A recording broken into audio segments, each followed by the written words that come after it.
यह जो स्थान है, यह स्थान मेरा सबसे पसंदीदा स्थान है। तो इस स्थान में बिना आए हम रह नहीं सकते हैं। तो गौड़ीय संप्रदाय जो चैतन्य महाप्रभु के अनुयायी हैं, जितने भी चैतन्य महाप्रभु के संप्रदाय में जुड़े हैं, उन लोगों के लिए इस स्थान को अपने हृदय में बिठाने का प्रयास करना चाहिए। तो ये चैतन्य महाप्रभु के जितने शिष्य प्रशिष्य हैं, उनके लिए बहुत ही महत्वपूर्ण स्थान है। और ये स्थान क्या है? उद्धव क्यारी। इसको क्या बोलते हैं? उद्धव क्यारी। तो ये स्थान विप्र लंभ का भी स्थान है, विरह का स्थान है। ये किसका स्थान है? विरह का। तो इसी स्थान में रहकर, इसी स्थान का पथिक बनकर कृष्ण का चिंतन करना ही हमारा लक्ष्य है। तो आप लोगों ने सामने जो है उद्धव जी के दर्शन किए हैं।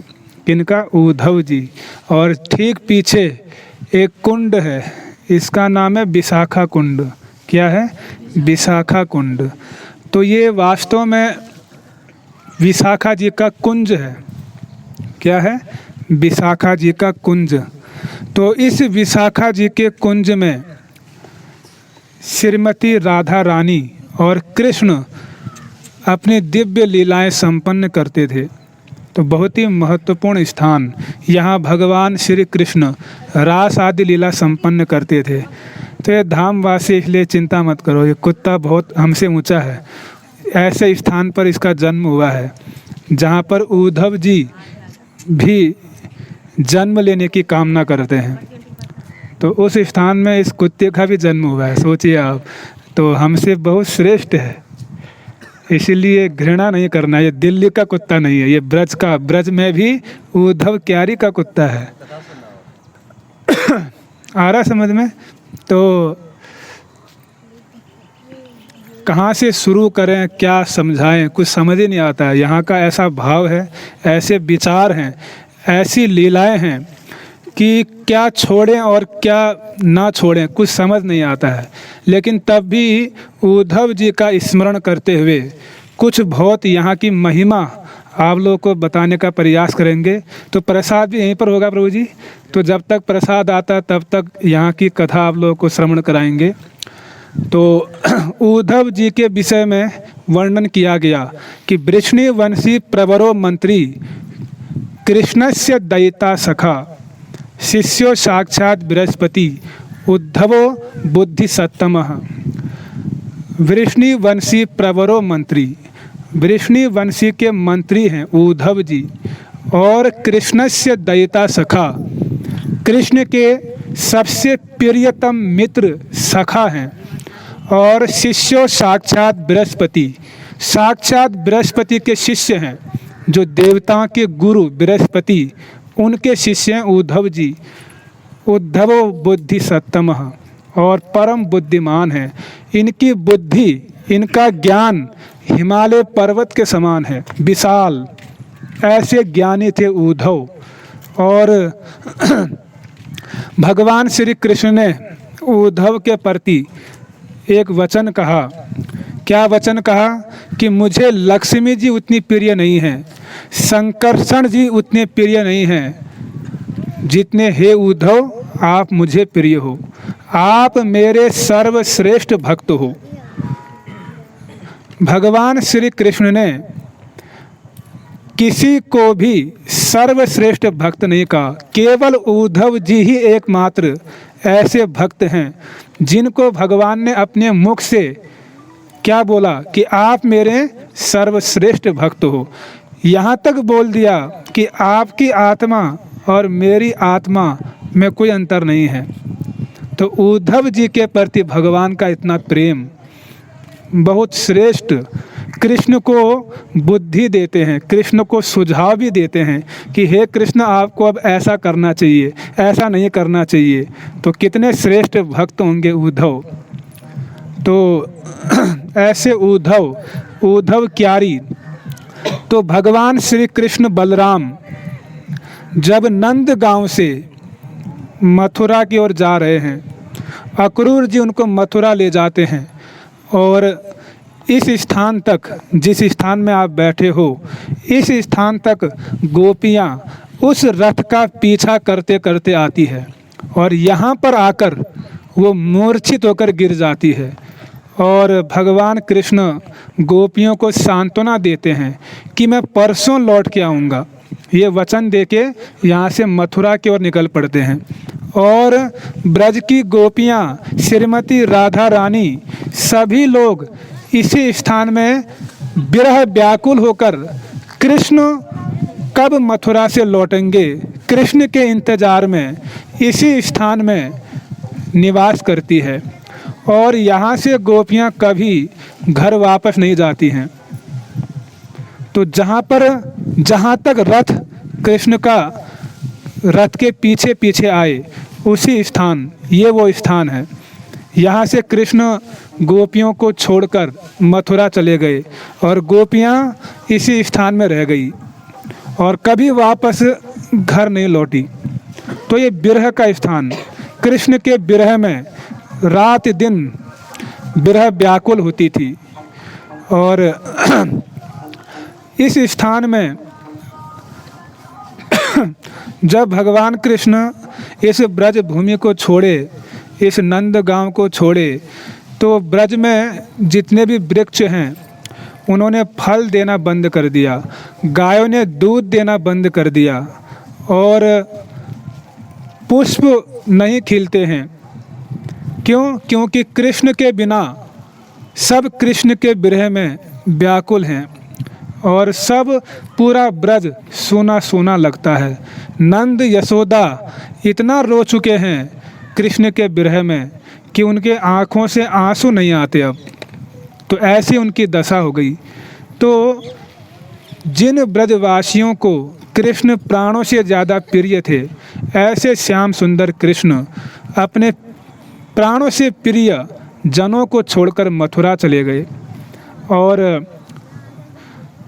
एक दिन उद्धव जी, क्योंकि उद्धव जी जो हैं मथुरा में भी रहते हैं, द्वारिका में भी रहते हैं भगवान के साथ, तो मथुरा की छत में खड़े होकर भगवान कृष्ण वृंदावन की ओर देखते हैं और ब्रज की ओर देखकर रोने लगते हैं, आंखों से आंसू आते हैं। और उद्धव जी पीछे से उस महल के छत में आते हैं और कृष्ण के कंधे पर हाथ रखते हैं और बोलते हैं कि आप तो पर ब्रह्म हैं, आप तो भगवान हैं, आप क्यों रोते हैं, आपको कौन सा कष्ट होता है, आप भावुक क्यों बनते हैं, उन ब्रजवासियों के लिए आप इतना भावुक मत बनिए।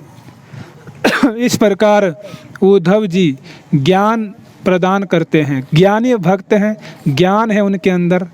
तो भगवान कृष्ण को सुझाव देते हैं कि आप ब्रह्म हैं, आपको ये शोभा नहीं देता है, अगर आप ही रोएंगे तो जगत का क्या होगा। तो इस प्रकार उद्धव जी अनेक प्रकार से कृष्ण को समझाते हैं, लेकिन कृष्ण अपने हृदय में ये विचार करते हैं कि हे उद्धव, आप तो ज्ञानी हो, आप क्या समझो प्रेम की बात। ये ब्रज भूमि, ये प्रेम की भूमि है। किसकी भूमि है? प्रेम की। और अयोध्या त्याग की भूमि है और काशी ज्ञान की भूमि है। काशी में जाओ, आपको चलते फिरते ज्ञानी मिलेंगे वहाँ, जिनके मुख पर श्लोक होंगे। तो काशी ज्ञान की भूमि और वृंदावन प्रेम की भूमि, भक्ति की भूमि है। तो भगवान कृष्ण ने मन में विचार किया कि उद्धव, आप नहीं समझ पाओगे कि ये प्रेमा भक्ति क्या होती है, ये वृंदावन की भक्ति क्या होती है, आपके समझ में नहीं आएगा। तो उसी समय कृष्ण के मन में एक विचार हुआ कि उद्धव जी बहुत पढ़े लिखे हैं, बहुत विद्वान हैं, बृहस्पति के शिष्य हैं, बहुत योग्य व्यक्ति हैं। अगर मैं इसको वृंदावन भेजूंगा, इस प्रेम की पाठशाला में, ये जो वृंदावन है ये क्या है? प्रेम की पाठशाला, प्रेमा भक्ति का विश्वविद्यालय। तो कृष्ण ने मन में विचार किया, उद्धव पहले से योग्य है, बहुत ज्ञानी है, बहुत विद्वान है। अगर यह वृंदावन जाएगा, उस प्रेम के विश्वविद्यालय में जाएगा, एडमिशन लेगा और उस प्रेमा भक्ति को ये आसानी से समझ जाएगा। क्यों? क्योंकि पहले से क्या ये योग्य है, ज्ञानी है, इसीलिए इसको प्रेमा भक्ति को समझने में कोई असुविधा नहीं होगी।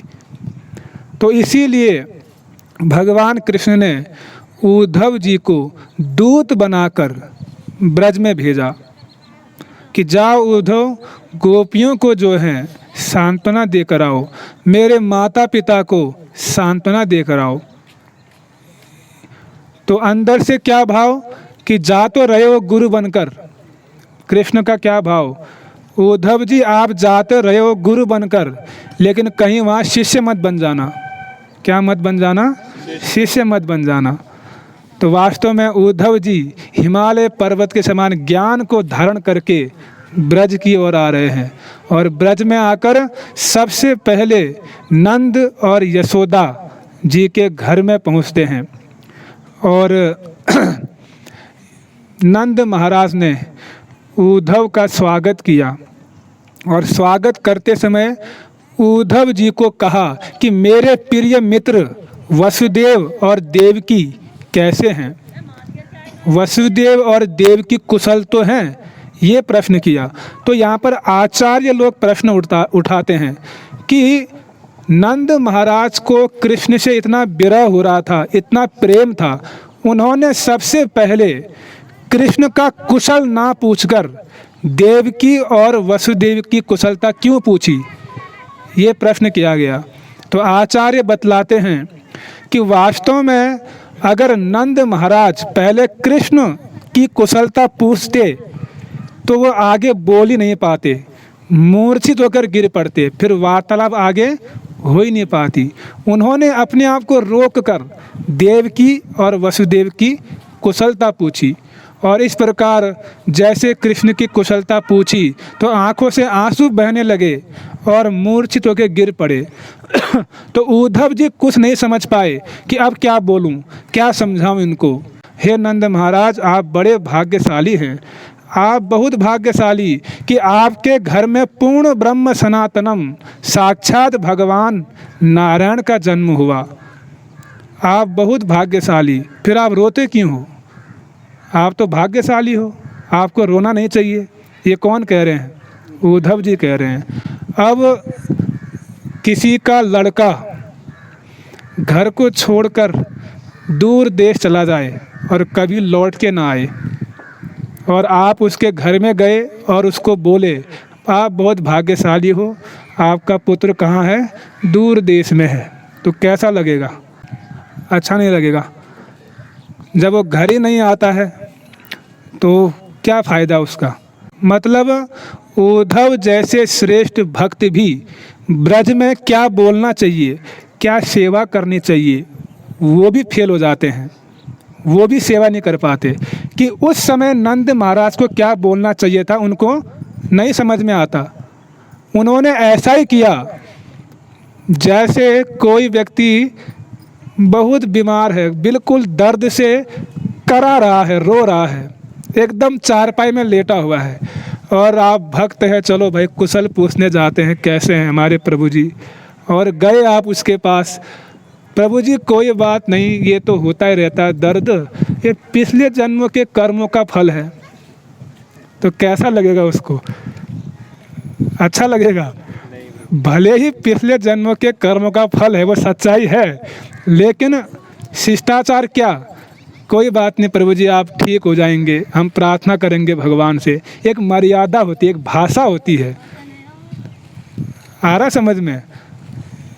उद्धव ने यही किया। वैसे ही नंद यशोदा दुखी हैं, ऊपर से और क्या बोल दिया, कोई बात नहीं, आप बहुत भाग्यशाली हैं, आप रोइए मत। ये कार्य किया उद्धव जी ने। सोचिए उद्धव जैसे भक्त भी इस ब्रज में फेल हो जाते हैं, इस ब्रज के भावों को नहीं समझ पाते हैं। सोचिए उद्धव जैसे भक्त इस ब्रज भाव में प्रवेश नहीं कर पाते हैं, तो हम लोगों की क्या गिनती। उस स्थान में आप आए हो और आगे बढ़ते हैं उद्धव जी, कहाँ आते हैं फिर? इस स्थान में आते हैं, नंद भवन से इस स्थान में आते हैं और गोपियों की विरह दशा को देखते हैं। और गोपियों की विरह दशा को देखकर उद्धव जी क्या करते हैं कि हे गोपियों, आप लोग क्यों रोते हो? आप लोग रोइए मत, वो तो सब जगह व्याप्त है, कण कण में व्याप्त है, परमात्मा रूप में आपके हृदय में व्याप्त है। कृष्ण का ध्यान कीजिए, रोना क्यों? तो वो तो निराकार है, वो तो कण कण में व्याप्त है।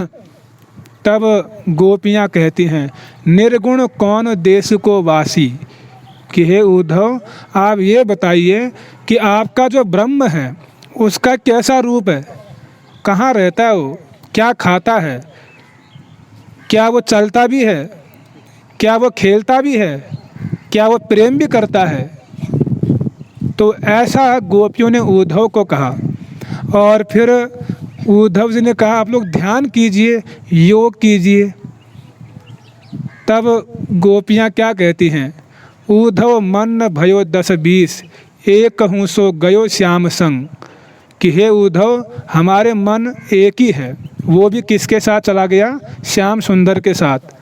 अब वह मन कहीं और नहीं लगता। तो इस प्रकार उद्धव जी ज्ञान की बातें सुनाते हैं, लेकिन गोपियाँ बहुत विस्तार से खंडन करती हैं।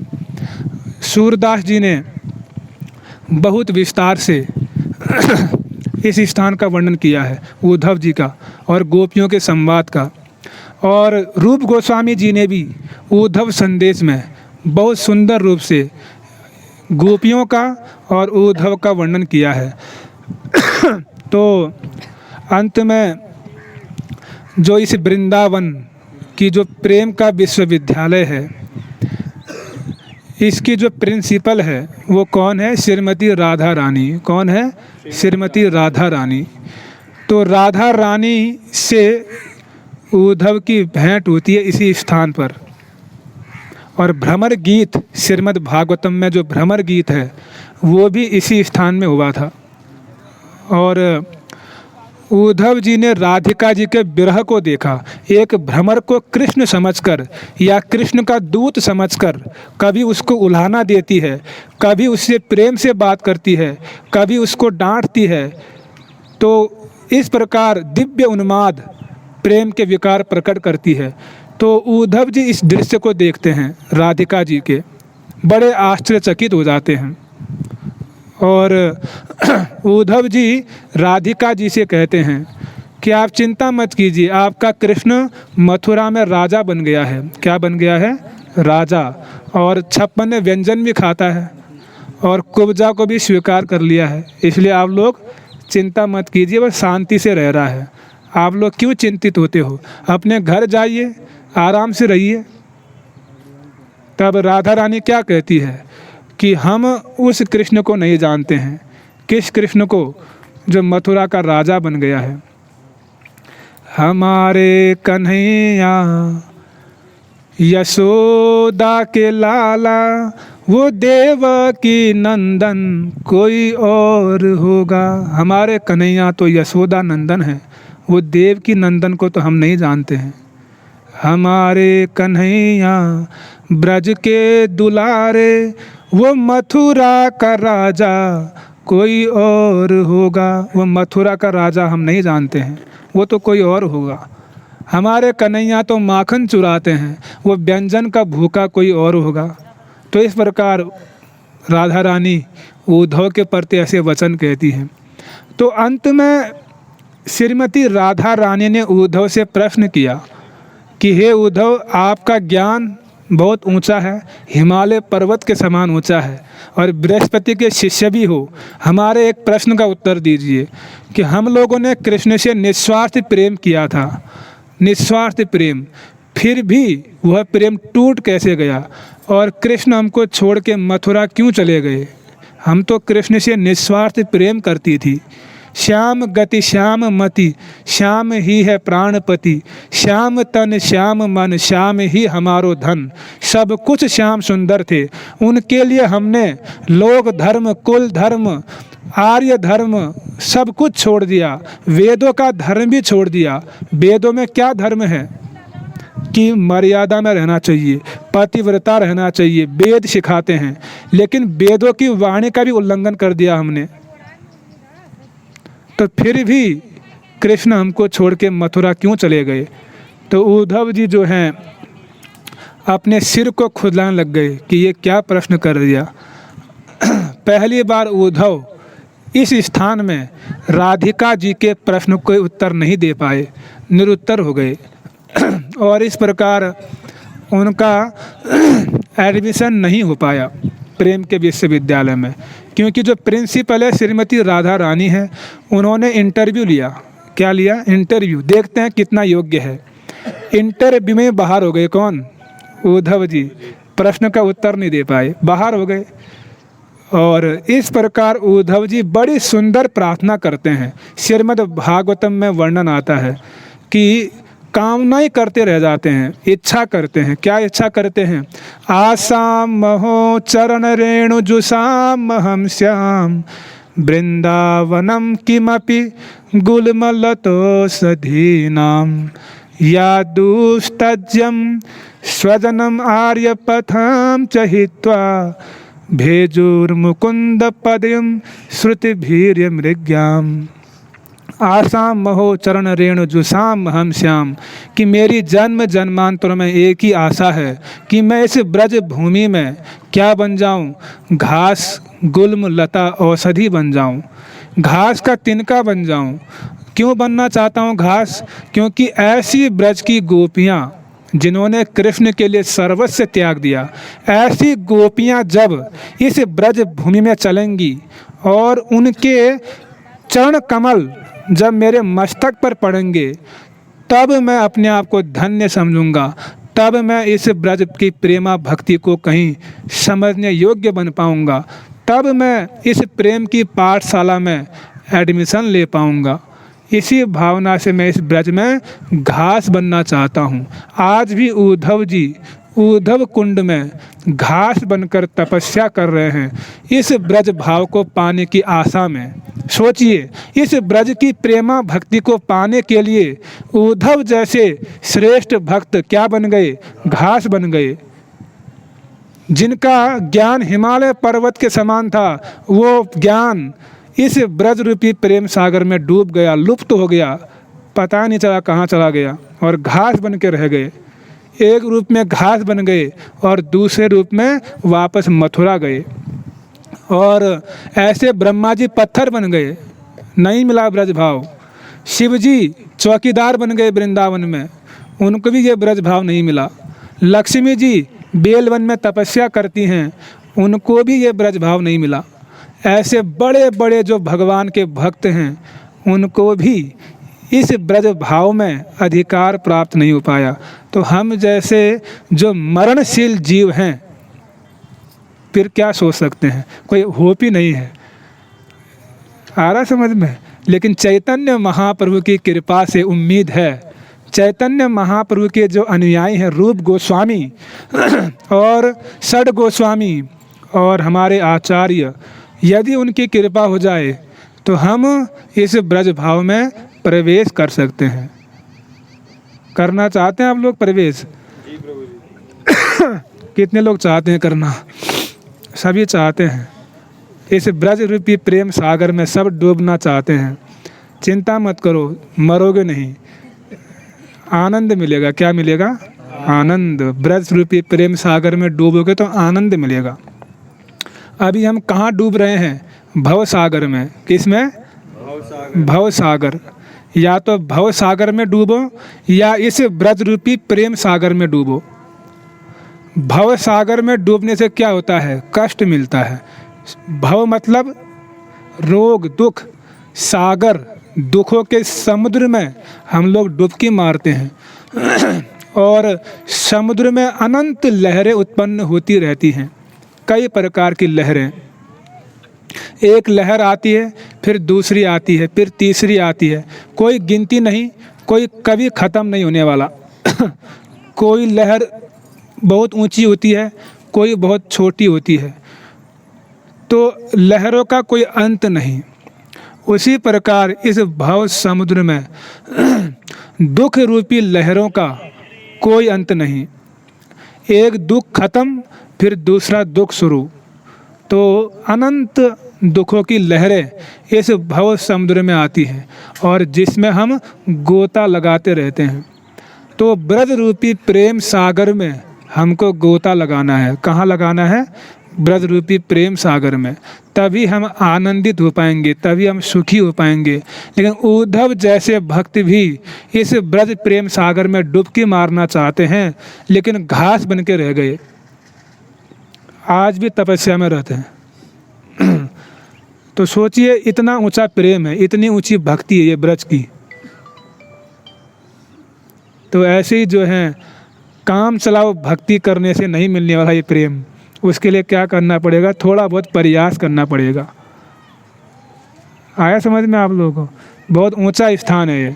यहाँ पर यही प्रार्थना करनी है कि हमको भी जो है किसी न किसी जन्म में ये भाव को समझ पाएँ। पहले तो समझ पाएँ, उसके पश्चात इसको ग्रहण कर पाएँ, फिर जीवन में उतार पाएँ।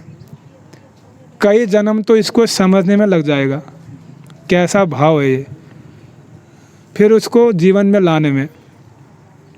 तो समझने का तो प्रयास करना ही पड़ेगा। अभी समय कितना है वहाँ प्रसाद में? आधा घंटा लगेगा। तो किसी का कोई प्रश्न हो तो कर सकते हैं आप मेरे। बहुत सारे स्थान हैं यहाँ पर, पूछिए।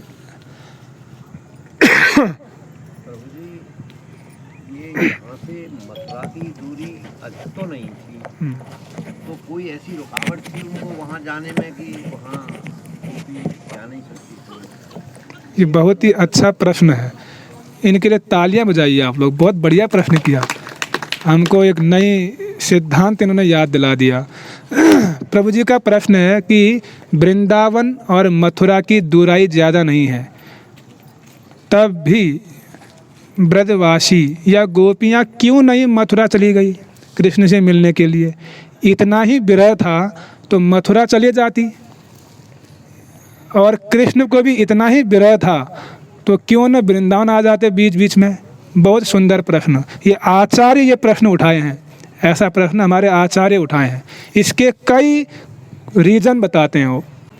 पहले तो ये समझो कि जैसे नदी के दो तट होते हैं, क्या होते हैं? नदी के दो तट, दो किनारे, वो कभी आपस में मिल सकते हैं? नहीं। संभव है मिलना? नहीं। कभी नहीं मिल सकते हैं। उसी प्रकार एक ये वृंदावन जो भूमि है, ये माधुर्य की भूमि है। किसकी भूमि है? माधुर्य की भूमि। ये माधुर्य का तट है। और जो मथुरा है वो ऐश्वर्य की भूमि है। किसकी भूमि है? ऐश्वर्य, ऐश्वर्य का तट है। और ऐश्वर्य और माधुर्य एक साथ कभी नहीं मिल सकते हैं। अगर मिलाने का प्रयास करोगे तो उसको रसाभास कहा जाएगा। क्या कहा जाएगा?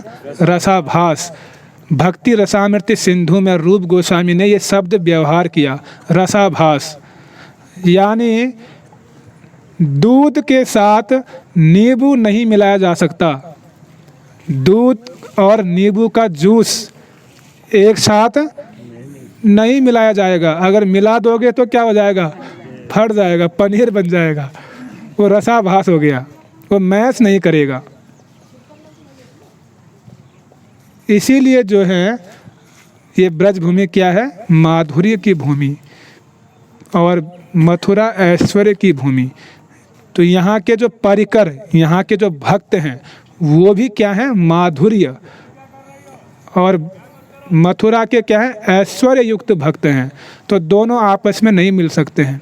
और कृष्ण आ भी गए यहाँ, तो मथुरा में कृष्ण के कई शत्रु हैं, काल यवन है, जरासंध है, वो कृष्ण का पीछा कर रहे हैं बार बार। तो कृष्ण नहीं चाहते हैं कि ब्रजवासियों को कोई कष्ट हो, क्योंकि ब्रज में न तो अस्त्र शस्त्र हैं, वो डंडे से क्या युद्ध करेंगे ब्रजवासी। मथुरा में क्या है, सारी सुविधाएं हैं, हाथी घोड़े सेना है, वहाँ युद्ध आराम से हो सकता है। तो अगर जरासंध सुन लेगा कि कृष्ण वृंदावन चले गए हैं तो फिर क्या होगा, ब्रज में तो फिर उत्पात मचेगा, ब्रजवासियों को कष्ट होगा। इसलिए भी कृष्ण जो हैं वृंदावन नहीं आ सकते हैं। ऐसे बहुत सारे कारण जो हैं हमारे आचार्य बतलाए हैं। आ रहा समझ में?